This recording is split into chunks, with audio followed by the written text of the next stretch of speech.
좋으신 하나님이 주시는 은총과 또 평화가 사랑하는 여러분들에게 있기를 빕니다. 복음서라 불리우는 마태복음, 마가복음, 누가복음, 요한복음 중에서 가장 먼저 기록된 책은 마가복음입니다. 마가복음은 최초로 기록되어진 복음서라고 하는 점에서 진정한 의미를 가지고 있습니다. 그러면서 이 마가복음이 가지고 있는 또 다른 중요한 의의는 예수 그리스도의 생애를 다양한 이야기들로 엮어낸 첫 번째 모음집이라는 데 있습니다. 다른 복음서들은 예수 그리스도의 생애에 대해서 자연스럽게 진술합니다.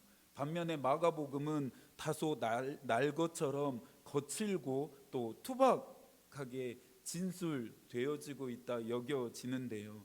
아마도 마가복음의 이와 같은 성격 역시 복음서 중에서 첫 번째로 기록되었기 때문일 것입니다. 성서학자들은 이 부분에 대해서 다른 복음서의 기자들이 성서를 기록할 때 마가의 글을 참고한 반면에 마가는 예수에 대한 초기 자료들을 대부분 바꾸지 않고 있는 그대로 전달하려고 시도했기 때문에 다른 복음서들과 다른 결로 예수 그리스도를 만나게 했습니다. 마가복음에는 마가가 직접 썼다라고 하는 증거가 되어지는 구체적인 진술들이 나오지는 않습니다. 신약성서 여러 곳에 등장하는 마가에 의해서 마가복음이 기록되어졌다라고 하는 사실은 초대교회 때부터 오래 전부터 받아들여져 왔습니다.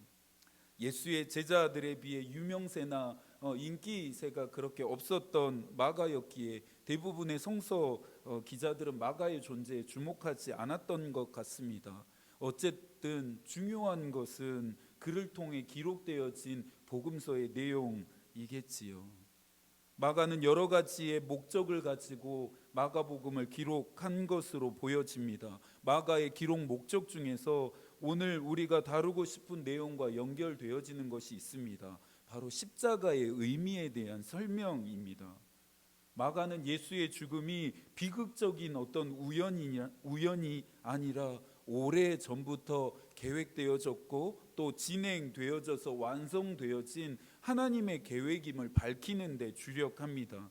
그래야만 예수를 단지 선한 사람이나 선지자 정도로 사람들이 여기지 않을 것이기 때문입니다. 마가는 예수가 하나님의 아들이 되시고 곧 메시아 되시는 분이라고 하는 이 정체를 만천하에 드러내고 싶었습니다.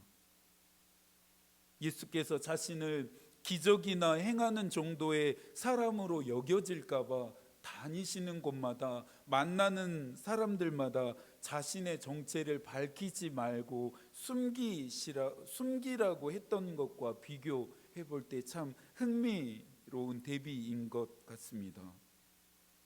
마가는 십자가의 의미를 설명하기 위해 하나님의 나라라고 하는 복음서들 전체를 관통하고 있는 공통된 주제를 사용합니다. 그러면서 이 하나님의 나라에는 반드시 드는 대가가 있음을 말하고 있습니다. 그 대가에 대한 이야기가 오늘 우리가 읽은 마가복음 8장부터 10장에 걸쳐서 등장하고 있습니다. 지금부터는 본문 속으로 한 걸음 더 깊이 들어가 봐야겠습니다. 오늘의 이야기는 귀신 들린 아이가 치유되어지는 사건입니다. 우리가 만나는 예수의 제자들은 지금에야 대단한 사람들입니다. 하지만 당시 사람들의 눈에 예수의 제자들은 보기에 형편없고 보잘것없는 사람들이었습니다. 제대로 배우지 못했던 사람들이었습니다. 배경이 될 만한 것들을 가지고 있는 사람들이 아니었습니다. 그렇다고 해서 성격이 좋은 사람들도 아니었습니다. 맨날 서로 싸우기만 하는 사람들이었으니까요. 뭐 하나 내세울 것 없는 그냥 시골 촌뜨기들이 모인 그런 집단이 예수를 따르는 제자들의 모습이었습니다. 이것도 모자라서 예수가 계시지 않을 때는 항상 사건 사고가 끊이지 않고 제자들 안에서 일어났습니다. 이런 제자들의 모습을 보면서 낯설지가 않습니다. 친숙한 이유는 그들의 연약하고 부족하고 모자란 모습이 우리의 모습, 저의 모습과 같다 생각되어지기 때문입니다. 오늘의 사건도 예수가 없을 때 발생했습니다. 9장 2절과 3절입니다. 엿새 후에 예수께서 베드로와 야고보와 요한을 데리시고 따로 높은 산에 올라가셨더니 그들 앞에서 변형되사 그 옷이 광채가 나며 세상에서 빨래하는 자가 그렇게 희게할 수 없을 만큼 매우 희어졌더라. 예수께서 베드로와 요한과 야고보를 데리고 기도하러 높은 산에 올라가십니다. 한적한 시간, 한적한 장소에서 예수께서 늘 기도하셨음을 우리가 잘 알고 있습니다. 이 한적한 시간, 한적한 장소에서 기도하는 이 시간이 예수의 생애에서, 예수의 일상에서 가장 중요한 시간이었습니다. 이렇게 기도하러 가신 사이에 오늘의 사건이 발생합니다. 어떤 일이 일어납니까? 18절입니다. 귀신이 어디서든지 그를 잡으면 거꾸러져 거품을 흘리며 이를 갈며 그리고 파리에 지는지라. 내가 선생님의 제자들에게 내쫓아달라 하였으나 그들이 능히 하지 못하더이다. 예수가 없는 사이에 제자들에게 한 아버지가 귀신이 들린 자신의 아이를 치료해달라고 데리고 왔습니다. 아이를 데리고 온 아버지가 전하는 아이의 증상이 무척이나 심각했습니다. 귀신이 아이를 사로잡아 넘어지게 하면서 아이는 거품을 흘리고 또 이를 갈고 몸이 뻣뻣하게 늘 굳어져 버렸다라는 것입니다. 12회를 혈루증으로 앓는 여자의 이야기 생각나시죠? 여자는 멈추는 하혈을 치료하기 위해 만날 수 있는 모든 의사들을 찾아다녔습니다. 할 수 있는 모든 치료의 방법들을 동원했습니다. 그런데 결과가 어땠다고 말하고 있습니까? 갈수록 증상이 악화될 뿐이었습니다. 귀신 들린 아이의 아버지도 그랬겠죠. 할 수 있는 것을 다 해봤을 것입니다. 자신의 아이가 좋아질 수만 있다면, 치료되어질 수만 있다면 못할 일이 없었을 테니까요. 그런데 이내 한계에 부딪히게 됩니다. 어릴 때부터 계속되었던 이 아이의 증상이 도무지 호전되어지지가 않았습니다. 혈루증을 앓았던 여자가 모든 것을 다 해보고 모든 방법을 다 동원해도 해결되어지지 않고 좋아지지 않는 자기의 증상을 보면서 한계에 부딪히게 됩니다. 그러면서 마지막으로 예수에게 희망을 걸어보기로 했던 것처럼 이 아버지도 마지막 희망을 가지고 예수를 찾아오게 됩니다. 그러나 예수께서 부재하신 때였고 그의 제자들에게 도움을 요청했지만 한계에 부딪힌 아버지에게 제자들은 무능으로 응답합니다. 제자들의 이러한 무능이 서기관들에게 빌미가 되었고 그들과 시끄러운 논쟁까지 벌어지게 되었습니다. 그야말로 엉망진창이었습니다. 그 순간 이때에 오늘의 주인공인 예수께서 등장하십니다. 작금의 상황이 왜 벌어지게 된 건지를 예수께서 빠르게 파악하시면서 상황을 정리해 가십니다. 아이의 상태를 묻는 예수의 질문에 아버지가 한 대답은 정말 참담했습니다. 20절부터 22절까지의 말씀인데요. 저희가 함께 한 번 더 읽어볼까요? 이에 데리고 오니 귀신이 예수를 보고 곧 그 아이로 심히 경련을 일으키게 하는지라. 그가 땅에 엎드려져 구르며 거품을 흘리더라. 예수께서 그 아버지에게 물으시되 언제부터 이렇게 되었느냐 하시니 이르되 어릴 때부터니이다. 귀신이 그를 죽이려고 불과 물에 자주 던졌나이다. 그러나 무엇을 하실 수 있거든 우리를 불쌍히 여기사 도와 주옵소서. 고대 그리스 사람들은 질병의 원인을 신에게서 찾았습니다. 신이 질병을 인간 속에 집어넣었기 때문에 질병이 인간들에게서 발병한다라고 믿었습니다. 그리스 신화에 나오는 태양신인 아폴로는 생명과 치유의 신인 동시에 질병의 신이라 불리웁니다. 일리아스에서 아폴로는 그리스도인들에게 화살이 빗발치듯이 역병을 재앙으로 퍼붓습니다. 신적인 체계를 거스른 인간의 오만함과 방자함에 대한 응보였습니다. 그런데 이에 반해 유대인들은 질병은 신이 일으키는 것이 아니라 귀신의 역사로 보았다는 점에서 차이를 보입니다. 그래서일까요? 우리가 읽게 되는 마태복음과 누가복음과 마가복음에 나오는 이야기들은 이 모든 질병들을 악의 탓으로 돌리고 있음을 확인하게 됩니다. 이런 내용들을 나눌 때마다 참 조심스러운 것이 있습니다. 우리가 앓게 되어지는 질병들, 모든 질병들에 대한 원인을 그렇게 생각하실지도 모르게 된다는 노파심 때문입니다. 인생에 좋지 않은 일들을 만나게 될 때에 사단의 역사, 귀신의 역사로 치부하시게 될까봐 걱정하는 마음이 듭니다. 질병이 생기는 이유는 다양합니다.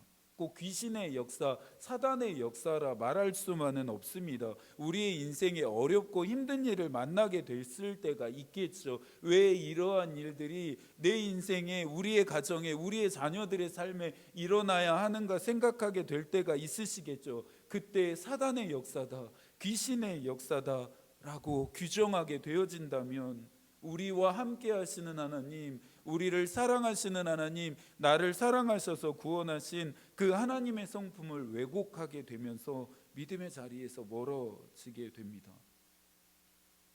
오늘 이야기의 목적은 아이의 질병의 원인이 귀신의 역사임을 밝혀내는 데 있지 않습니다. 서두에서도 말씀드렸던 것처럼 마가가 이 마가복음을 기록한 목적이 있다 했던 것 잊지 않으셨죠.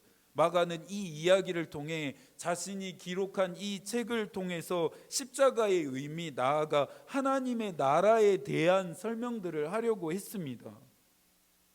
아버지는 이런 이제 제자들이 아닌 예수께 도와달라 요청합니다. 자신을 불쌍히 여겨달라 간절히 간구합니다. 불쌍히 여겨달라라고 하는 이 요청이 어떤 의미인지 지난 사순절 오후 예배 시간에 예수 그리스도의 이야기를 통해서 계속해서 나누었습니다. 아버지의 요청에, 아버지의 간구에 예수께서 응답하십니다. 23절입니다. 예수께서 이르시되 할 수 있거든이 무슨 말이냐, 믿는 자에게는 능히 하지 못할 일이 없느니라. 새 번역을 통해서 한 번 더 이 말씀을 들어볼까요? 예수께서 그에게 말씀하셨다. 할 수 있으면 무슨 말이냐, 믿는 사람에게는 모든 일이 가능하다. 마가복음의 진면목입니다. 복음의 진면목과 조우하게 되어지는 순간입니다. 예수께서는 하나님의 나라 안에서는 믿는 사람에게 모든 일이 가능하다 말씀하십니다. 그러나 이 말씀하심은 요술램프의 지니에게 주문을 외우기만 하면 모든 일들이 척척 되어진다라고 하는 인간적인 그리고 원색적인 이해를 가져서는 안 되겠죠. 마가는 질병이 치유되어지는 능력이 믿음의 유무나 믿음의 크기나 믿음의 정도에 있지 않고 하나님 나라의 권능에 달려 있음을 말하고 싶었습니다. 예수가 하나님의 권능의 실존임을 마가는 드러내면서 예수를 통해 임하는 하나님의 나라가 세상과 사단의 역사를 무너뜨리고 왕으로서 이 땅을 통치하고 있음을 분명히 마가는 밝히고 싶었습니다. 귀신 들린 아이가 치유되어지는 이 사건은 이 땅에 임하는 하나님의 나라를 보게 하는 창문과 같은 역할을 하게 됩니다. 예수께서 베푸시는 능력이 아이를 향합니다. 하늘을 진동하는 우레소리와 같은 그분의 말씀하심이 울려 퍼집니다. 25절입니다. 예수께서 무리가 달려와 보는 것을 보시고 그 더러운 귀신을 꾸짖어 이르시되 말 못하고 못 듣는 귀신아, 내가 내게 명하노니 그 아이에게서 나오고 다시 들어가지 말라 하시매. 어릴 때부터 아이를 올가매고 괴롭히던 귀신의 역사를 그 누구도 끊어낼 수 없었습니다. 어떤 방법으로도 멈추게 할 수 없었습니다. 그러나 오늘 지금 이 순간 아이를 올가매고 있었던 귀신의 역사가 끊어집니다. 멈추게 됩니다. 전능하신 예수 그리스도의 말씀하심 때문이었습니다. 왕 대신 예수 그리스도의 호령 때문이었습니다. 메시아 되시는 예수 그리스도가 명하시니 어릴 때부터 아이를 올가매오고 있었던 귀신의 역사가 끊어지고 멈추게 됩니다. 하지만 귀신이 곱게 나간 것이 아니었습니다. 끝까지 발악을 하며 아이가 죽어가게 합니다. 아버지 입장에서는 어땠을까요? 차라리 귀신의 역사가 있었을 때가 나았을까요? 귀신이 나가자 아이가 죽은 자같이 되어 버렸으니 혹을 때려 예수를 찾아온 것인데 오히려 혹을 붙인 꼴이 되었습니다. 살자고 아이를 데리고 온 것인데 오히려 죽게 되어 버렸으니 말입니다. 마치 이 시간을 기다렸다는 듯이 이러한 일들이 일어날 것을 예견하고 기다리시기라도 한 것처럼 귀신의 역사가 끊어진 지점에서 하나님의 역사가 시작됩니다. 27절입니다. 예수께서 그 손을 잡아 일으키시니 이에 일어서니라. 아멘이죠. 아멘입니다. 못하실 일이 없으신 분, 모든 일을 하실 수 있는 분, 하나님의 아들 왕 되신 예수 그리스도의 권능이 드러나는 장면입니다. 예수께서 아이에게 손을 내밀어 그 손을 잡아 일으키시니 죄와 사망 가운데 깊이 내려갔던 아이가 예수의 손을 붙잡고 일어서게 됩니다. 아이에게 내민 손이 오늘 저와 여러분을 향하고 있습니다. 절망, 낙심, 두려움, 외로움, 또 막막함과 불안에 휩싸여서 일어나지 못하는 저와 여러분을 향해 예수께서 손을 내밀어 주십니다. 나의 힘과 노력으로 일어날 수 없을 때에는 어떻게 해야 할까요? 나에게 내미시는 그분의 손을 붙잡고 일어서면 됩니다. 그분의 손을 붙잡고 일어나십시오. 그분의 손은 언제나 저와 여러분을 향하고 있습니다. 그분의 손이 저와 여러분을 향하고 있다라고 하는 의미가 무엇입니까? 아이에게 임했던 그 치유하게 되어진 하나님의 권능이, 하나님 나라의 능력이 저와 여러분에게도 언제든지 주어진다라고 하는 약속입니다. 오랫동안 끊어지지 않았던, 멈추지 않았던, 하나님이 하시지 않으면 안 되는 역사들이 우리에게 내미시는 그 손을 붙잡게 될 때에 끊어지게 되고 멈추게 되어진다라는 것입니다. 이 약속이 여러분들을 더욱 힘있게 하시기를 축복합니다. 말씀을 마무리하면서 마가가 이야기했던 하나님의 나라의 대가가 무엇인지까지 확인해야 합니다. 대가라는 말이 기독교에 참 잘 어울리지 않는 것 같다는 생각을 하게 됩니다.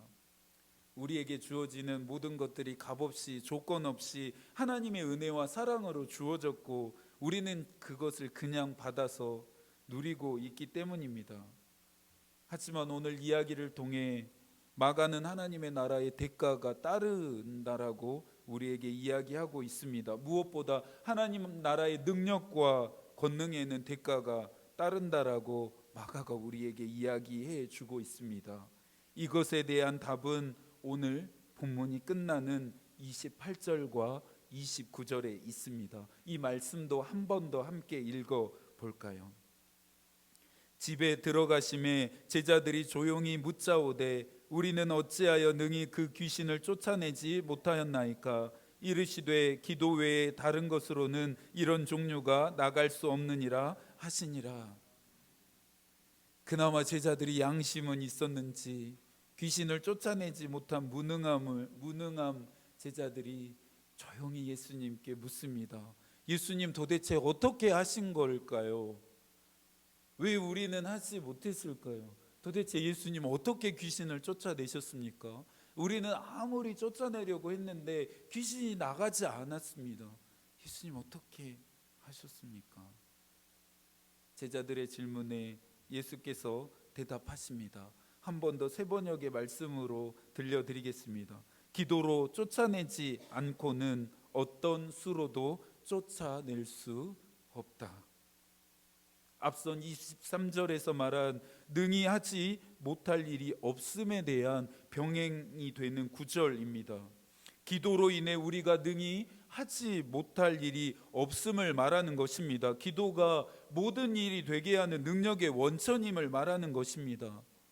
어떻게 예수님 귀신을 쫓아냈습니까? 우리는 할 수 없었는데 어떻게 예수님 귀신을 쫓아내셨죠? 라고 하는 제자들의 질문에 예수님이 나는 하나님이니까 할 수 있었다. 나는 하나님의 아들이니까 할 수 있었다. 나는 능력이 많으니까, 나는 온 세상을 다스리는 왕이니까 나는 그렇게 할 수 있었다. 나는 능력이 많은 걸 너네들 몰랐어?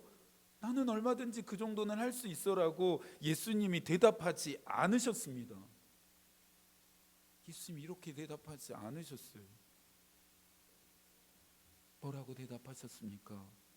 기도로 쫓아내지 않고는 어떤 수로도 쫓아낼 수 없다라고 말씀하십니다.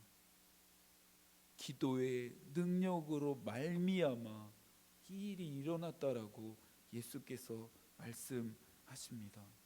이 사단이 나는 동안 그곳에 예수께서 처음부터 계시지 않으셨던 이유가 무엇입니까? 기도하고 계셨습니다. 하나님이신, 하나님의 아들이신, 메시아이신, 온 세상을 통치하시는 왕이신 그분도 한적한 곳에서 한적한 시간에 기도하고 계셨습니다.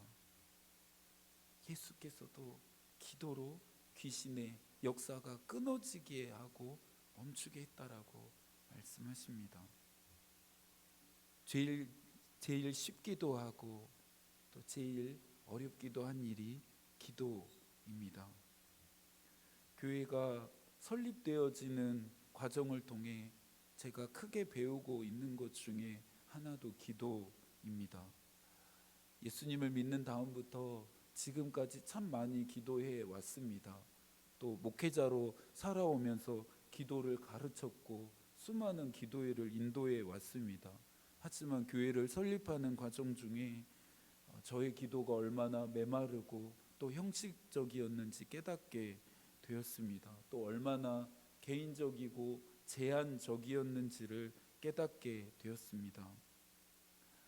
성령 강림절을 보내면서 요즘 성령께서 자꾸 저에게 기도하라 말씀하시는 것 같습니다.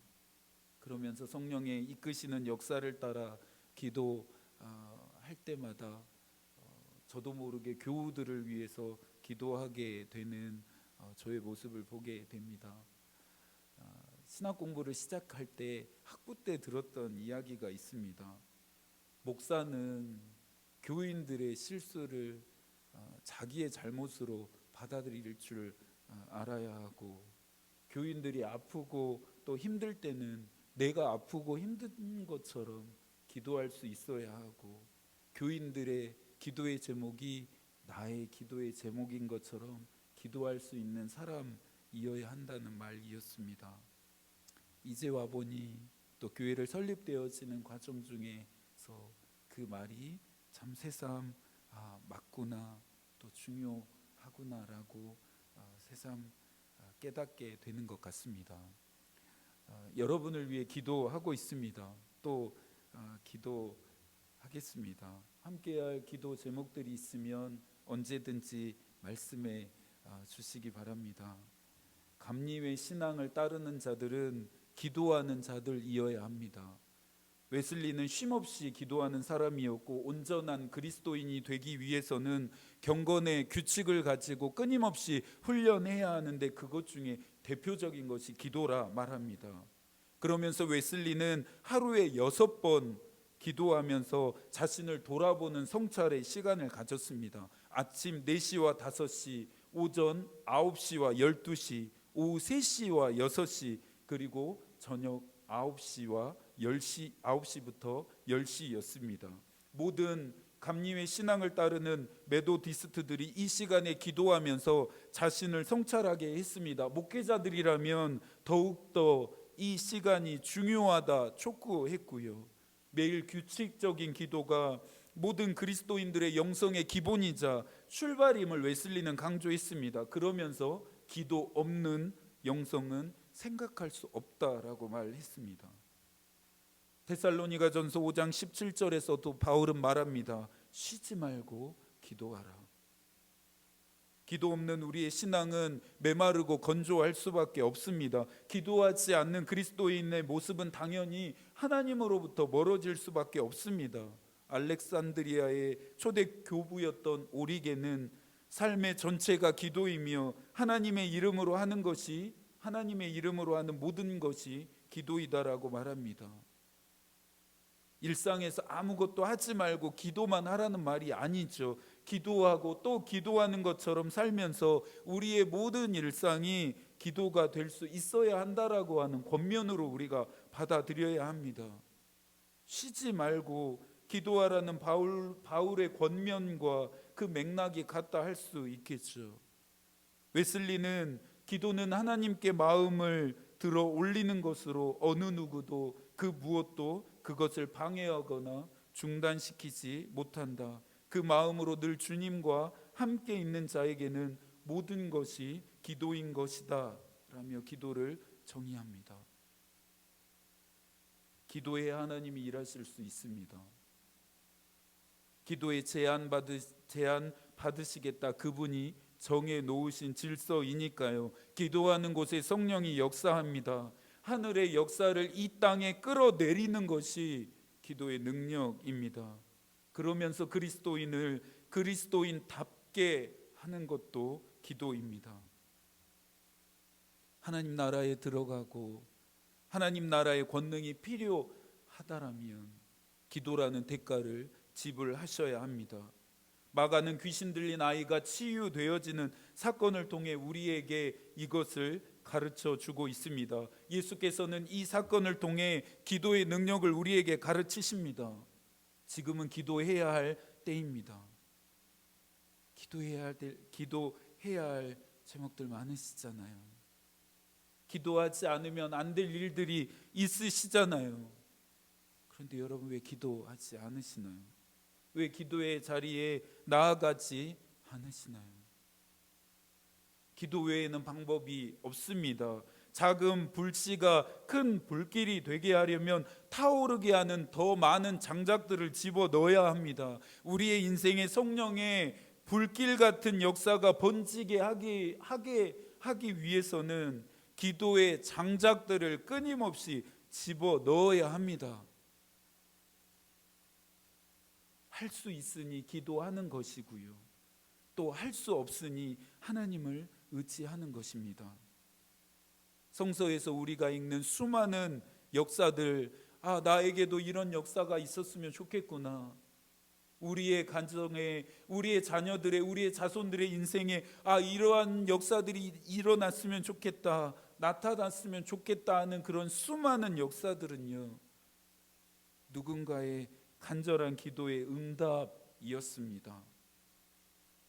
그들에게 역사하신 하나님은 오늘 저와 여러분의 삶에 또 인생의 가정에 자녀들에게 역사하실 수 있는 분입니다.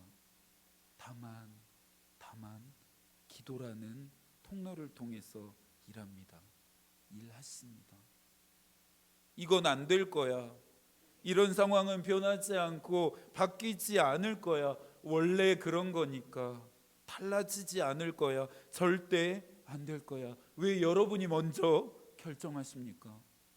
왜 기도해 보지도 않으시고 여러분이 판단하시는 걸까요? 이 마음을 가지고 있으니 아무 일도 일어나지 않는 것입니다. 이 마음으로 기도하지 않고 있으니 급하고 강한 바람과 같은 불의 혀의 갈라짐과 같은 성령의 역사가 일어나지 않는 것입니다. 귀신 들린 아이를 고쳐달라는 아버지처럼 주여 나를 불쌍히 여겨주십시오, 나를 도와주십시오라며 매달리는 간절함과 절박함이 없으니 기도하지 않는 것입니다. 시편 50편 15절에서 말합니다. 환난 날에 나를 부르라, 내가 너를 건지리니 내가 나를 영화롭게 하리로다. 환난을 만나셨습니까? 한계를 만나셨습니까? 하나님의 이름을 부르십시오. 하나님께 기도하십시오. 여러분이 건짐 받게 되어지는 놀라운 역사를 경험하게 되어질 것입니다. 귀신 들린 아버지가 경험했던 그 구원이 여러분에게 임하게 될 것입니다. 예수 그리스도의 손을 붙잡고 일어섰던 그 아이에게 있었던 회복과 치료의 역사가, 건짐과 구원의 역사가 여러분의 인생에도 있게 될 것입니다. 기도는 언제까지 하면 될까요? 기도를 얼마나 하면 될까요? 응답되어질 때까지 하는 것입니다. 하나님이 이 일 하실 때까지 하는 것입니다. 응답되어질 때까지, 하나님이 일하실 때까지 우리는 기도해야 합니다. 응답하시지 않으면 안 될 만큼, 도와주시지 않으면 안 될 만큼, 은혜를 베푸시지 않으면 안 될 만큼 하나님의 보좌가 흔들리도록 기도하십시오. 그러면 됩니다. 그렇게 하면 됩니다. 우리가 기도한 다음부터는 이제 하나님이 일하실 차례입니다. 하나님의 일입니다. 이 한 주간도 사랑하는 여러분의 모든 삶이 기도가 되기를 축복합니다. 기도의 자리로 나아가게 되시기를 기도하겠습니다. 저도 함께 기도하겠습니다. 하나님의 마음이 우리의 기도가 되고 하나님의 뜻이 우리의 길이 되기를 빕니다. 아멘.